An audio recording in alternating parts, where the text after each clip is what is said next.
Josie and Corinne here. Welcome you back to 90-Day Challenge.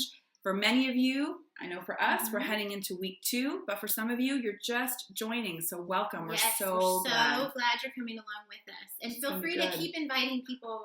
Yes. We've got a ways to go. It doesn't matter. I mean, people can literally join at any time because, again, this is all about personal, unique goals at our own pace. Yep. That's what this is about. How was your week?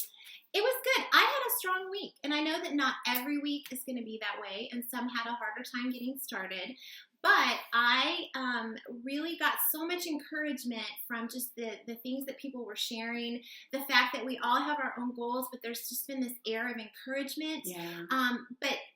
But also there's been a lot of tips that have been shared. I did a couple of videos because I saw other people sharing them. It was a good week. How about you?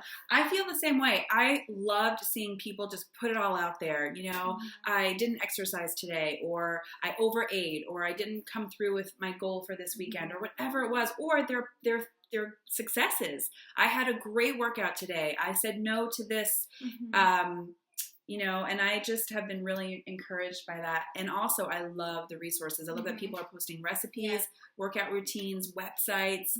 I love it. Keep it coming, guys. I think we got to go with this momentum, everybody. And we want to talk a little bit about setbacks. And I know this weekend was a little tough for a lot of us. It was tough for me. And we want to talk about, like, how do you deal with a setback and keep going forward? And I just keep thinking about how, you know, when a setback happens, we have a chance at that moment to say, okay, you know what, whatever the setback was for me, I didn't exercise, I ate more than I should, or whatnot, then we get a chance to just say, okay, it's done, and we're going to move forward. And I really like that there's a way, just by being together, we're sort of holding each other accountable, but there's also just this sort of air of kind of helping each other kind of get to the next place. And I know for me, like this weekend, I ate some things that, you know, were not necessarily on my personal plan.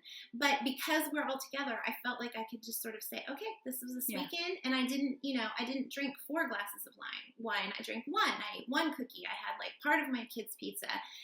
But it's a new week, and I feel the encouragement of everybody to move forward. Yeah, I think that's really important. I think you don't want to just brush it under the rug. You know, if you do have a setback, you have to be willing to acknowledge it, because that's part of the process. You're discovering more about yourself. You're learning what your weak spots are. And so it's really critical that you are cognizant of that you can say, okay, this is really where I tend to slip up. And to be gracious with yourself, absolutely. But then what might help you kind of come back to it is asking yourself, who am I being healthy for? Yeah. You know, I'm being healthy for myself, really, but I'm being healthy for my family. I want to take the best care I can of myself so I can be the best wife and mom that I can be.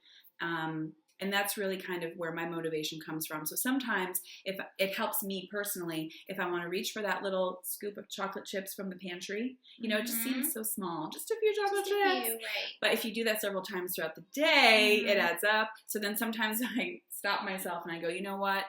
For Hazel, for Michael, for Eric, for Andrew, I'll just walk away and have some water instead, or eat something healthier. I think that we all have something that kind of helps us to be stronger. If I have the right breakfast, then I'm usually set up for the day. For some people, it's getting up and stretching. It's going out on a walk. It's doing your exercise right away. Or reading your Bible passages, getting fed spiritually. Encouraging to your soul. And so I think it's really good for us to be thinking about that. The other thing that I thought was really helpful is this weekend, as we were going into it, is just to kind of have a plan. You know, have a plan. What's your plan? What's your weak spot? Maybe it's not the weekend. Maybe it's 4 o'clock every afternoon when your kids get home. But I think just like we wrote our goals down and we were able to share them, it's really important for us to be thinking what our problem spots are, what's coming up along the calendar, and how can we plan around that. Absolutely. We have to be really aware so that we don't have too many slip-ups, because, of course, slip-ups are okay. They happen. This is life. This 90-day challenge is not like 90 days, get fit or bust. And then we're done. Exactly. This is lifelong stuff. And this is all about just sort of turning the corner, shifting the perspective, and getting, you know, back on track. That's what the 90-Day Challenge is about. So we're just excited. Yep. We're heading into week 2. You guys can do this. Yes. Stay strong. We can all do it. Stay Encourage focused. each other. And just be thoughtful about all of the decisions that you make this week. We're with you. We're yes, with you. We are so with you. And you're with us. Yeah, and that's you're important. With us. That's important. Yes. So we want to encourage you to be well, to do good, and make good choices. And we will see you on Facebook. We'll see you there, guys. Take care.